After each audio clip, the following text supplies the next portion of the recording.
Hey guys, and welcome back to the channel. We have Holger Rune versus Francis Tiafoe in a rematch of last year's semi-final in Cincinnati. The only time they've played, and they're going to be playing this year in round 4. What a dramatic match they had last year. We're going to get into that. We're going to also get into the tennis insights, which has been provided by Tennis Viz, so Tennis Insights themselves, so thank you to them. And of course, we'll talk about it strategically, how I think it's going to play out, and then ultimately I'll give you guys my prediction. Before we do get into it though, remember that like button, do subscribe if you're new, and do a rating or review if you're listening on a podcast platform. Okay, so there's a couple of things to get into here, and I'm excited to break it down. First of all, I want to talk a little bit about who they've played, and then I'm going to talk about the match they played last year, because that's the only match they've played, and then feed that into the tactics and also the insights that Tennis Insights have also provided. The head-to-head, of course, as I mentioned, is 1-0 in favour of Tiafoe.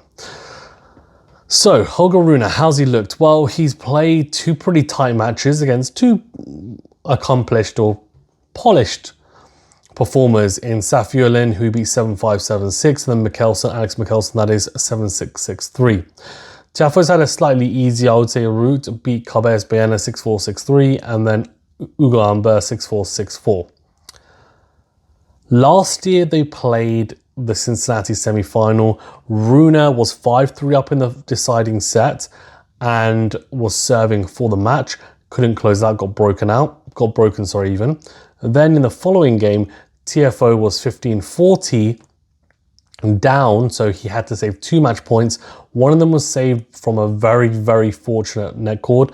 Not much Rune could have done about that. The second was a pretty good serve that Rune missed and netted, in which, yeah, would have been frustrating on the backhand wing. Not much he could have really done, but I think he would have looked back at that match and said, I should have done better in that 5-3 game, because whenever you're trying to break, or especially whenever you're trying to, take match points on someone else's serve, it's not really in your hands. If someone hits a line and an incredible angle on serve, which can happen, sometimes there's nothing you can do. And unfortunately, I think he was more at fault in that 5-3 game. And then eventually he lost in a final set tiebreaker, 7-4, very tentative point to lose that semi-final, but understandable probably given what happened earlier in the match. So he lost that one, and Tiafoe won 4-6, 6-1, 7-6, so 7-4 in that tiebreaker. So, conditions-wise, similar to last year. I think a lot of players are actually saying it's slightly quicker even. So fast hard courts and humid conditions, as we saw last year as well. So the ball's bouncing more than usual because of the heat, because of the humidity and the courts generally, and obviously getting through the court. We saw Holger Rune last year rush the net a lot against Francis Tiafoe, and he had a lot of success at times, and that was quite interesting tactic. And actually Tiafoe then employed that in the second set onwards, more than he barely came to net, I think, in that first set. So that was interesting to see. I wonder whether both players will rush the net at times in this match. It's going to be hot conditions again from my knowledge, and they are playing, they might be playing at the peak of heat, so I'm interested to see how they handle that. In terms of what's going to be important, well, if we look at the tennis insights that's been provided, the only metric where Tiafoe edges Rune in their 52-week average, so the last year, is on serve, and Tiafoe's is at 8.0. and Rune is at 7.7. The tour average is actually 7.9. So we're saying that Tiafoe is hovering around the average and Rune is below average, which doesn't make great reading for Rune, I have to say. On return, the tour average is 6.5. Rune is at a 6.5, so exactly at the tour average, and Tiafoe at 6.2, which tracks a little bit because his returning is not up there with one of the best, that's for sure. And on forehand, the tour average is 7.5, and Rune is at 7.5, and Tiafoe at 7.2. So he's actually below the tour average. On backhand, tour average is 7.1. Again, Rune a couple of 0.2 above the tour average at 7.3, and Tiafoe at 6.9. So he's again below the average. Playing style, solid baseliner is what Tennis Insights has picked up for Rune. An attacking baseliner and all-court player for Tiafoe.